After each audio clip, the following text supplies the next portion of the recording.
welcome to day 5 of my Act Fast challenge. My name's Jo Giovanni and this week we've been doing the 5-day family first aid challenge at home. Don't forget to download your workbooks. We're on day 5 and download them from actfastfirstaid.co.uk where we'll be completing these every day of the challenge.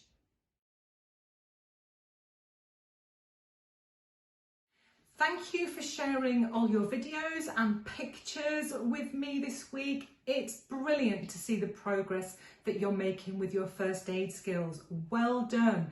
Keep sending them in. Let's see what you're doing and what you're learning. Share with your teachers and your Facebook pages and Twitter pages with your schools. Remember to use the hashtag ActFastChallenge so I can see them too. Now, before we get started, I would just like to remind everybody that because of social distancing, we can only practice what we learn today with the people that live in our house. Okay, so let's get started. What are we doing on day 5?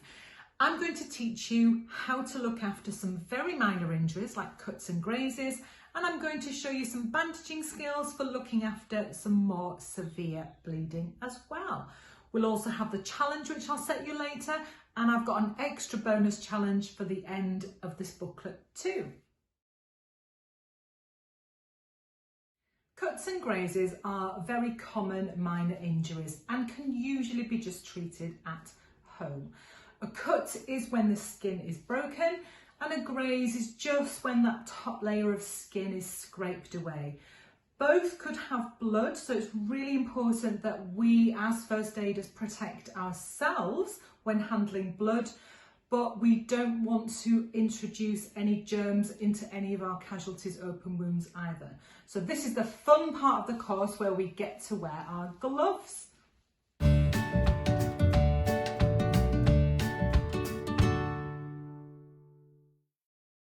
With small cuts and grazes, it's really important that you check the wound just to make sure that there's nothing stuck in it.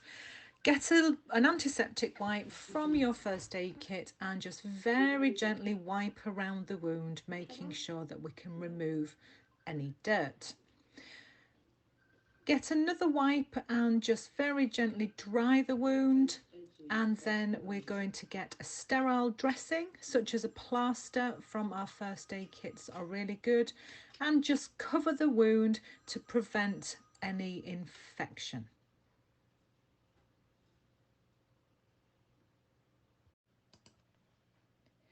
Now, with larger cuts, again, it's really important that we check the wound and make sure that there's nothing stuck in it. If there is, we must leave it in place, never try and remove anything from a wound, and we just apply pressure either side. If your casualty has a clean hand, ask them to apply pressure directly and then take your medium wound dressing from your first aid kit and apply the white patch over the wound. Gently unwind the bandage around your casualty's arm, making sure that that bandage stays flat and even to keep that pressure over the white square and make sure all of the bandage covers it. Very carefully tie the two ends of the bandage together, not too tight. We don't want to cut off circulation, but just check. Squeeze your casualty's thumbnail and just hold it down for 5 seconds. Make sure that blood comes back after a couple of seconds. Next, let's watch Alex apply his ABC plan, and when he realises his casualty Jill, who's fallen off her bike, is bleeding, he applies his bandaging skills. This is something you can practice this week, and you can set up some really fun scenarios in your gardens, in your houses, with your family to practice these skills.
things to think about with bleeding.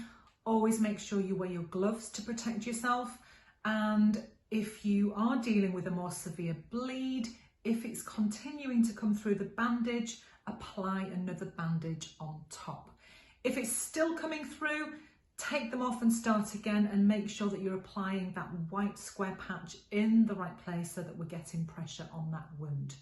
Always check your work.